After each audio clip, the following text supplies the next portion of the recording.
United we stand, divided we fall. That phrase is firmly applicable both in life and in the business community. In Rwanda, it has come to play with a special economic zone, bringing together businesses, factories and facilities together in one viable area. A step forward in consolidating policies and regulations. We'll take a look at that in today's episode. My name is George Ndirango. Welcome to Doing Business in Rwanda.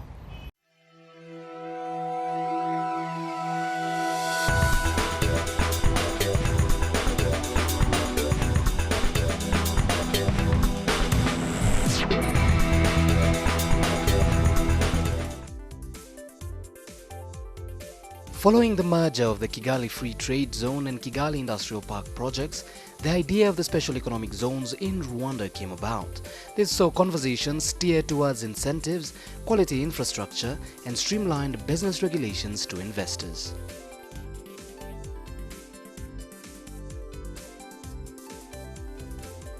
Special economic zones provide designated service land for small and large-scale industrial development.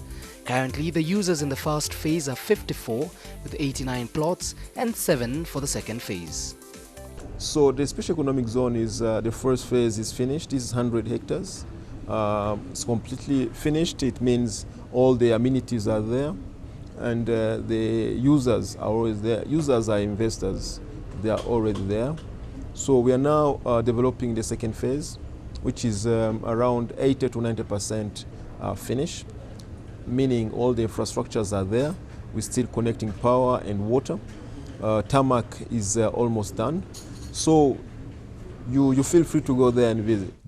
Such kind of interest actually have incentivized us to go out to Kigali and identify other land where we can develop similar facilities. So we have now 4 provincial industrial parks where we have completed the process of earmarking the land, expropriating the land to make it free, zoning to make sure if someone wants to establish an industry somewhere, you can just indicate him where he can go without any ambiguity. Now the next step is to connect this infrastructure to the main utilities, electricity, water, fiber optic, to make sure that an investor, when he comes in, he doesn't lose his time. The Kigali Special Economic Zone is home to 83 industries, and among them, 33 are fully operational. And this is one of the enabling environments that the government continues to create for investment. For the past 5 years, Rwanda has been improving its score on the Global Competitiveness Index as compiled by the World Economic Forum. I would like to reassure investors who are here, both local and foreign, that Rwanda presents a compelling case for hosting your investments with good and stable returns. Actually, investing in Rwanda is not only a smart decision, it is smart and clean business. We do have SMEs there, investors who are also part of the SME. We have packaging SMEs. We have investors from all the way from China, who we call them SME as well, producing construction materials. And we have also Rwandese involved in various projects like furniture and small item like household item like toilets, papers, and all those item needed homes. Strawtech, an alternative housing company, and Positivo, a local laptop manufacturer, are 2 among the occupants of the special economic zone. The question remains, what do these companies have to gain by setting up in the special economic zone? That's very important. For instance, the lights that we have here are bought from a company that is here in the free special zone. From an Indian company, they are doing LED lights. So if we all work together in an environment of industry all of us is going to get the best of each other, and we have to help each other, and this will bring an industry.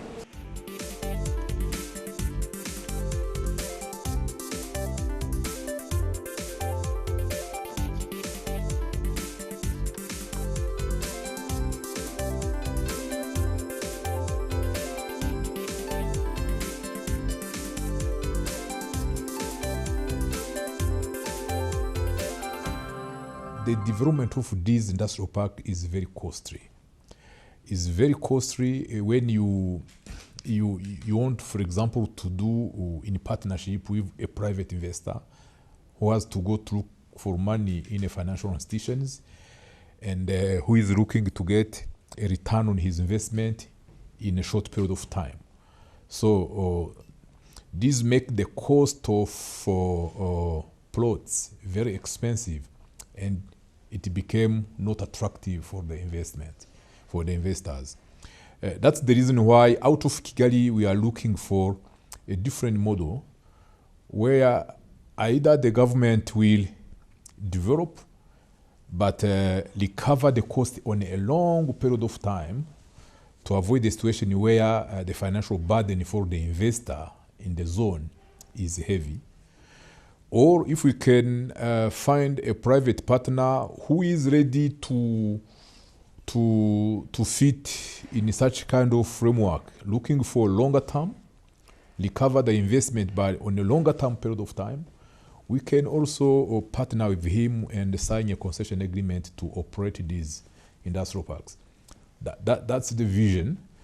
So now we are busy. There are a number of investors coming from different parts of the world, looking to Rwanda for investment opportunities.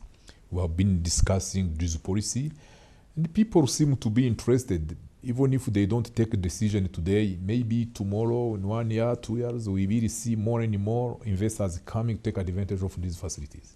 To see the machine running now, after 3 years, here was a great satisfaction. And not just that it's running, but it's producing very high quality board made from Rwandan straw that about 5,000 Rwandan farmers will supply to us once we are fully operational.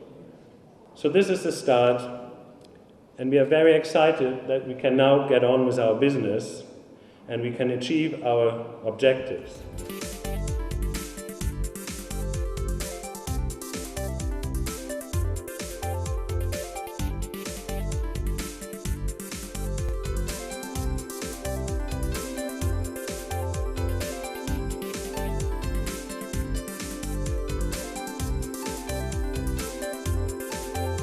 For such a demanding project, there has to be clear guidelines.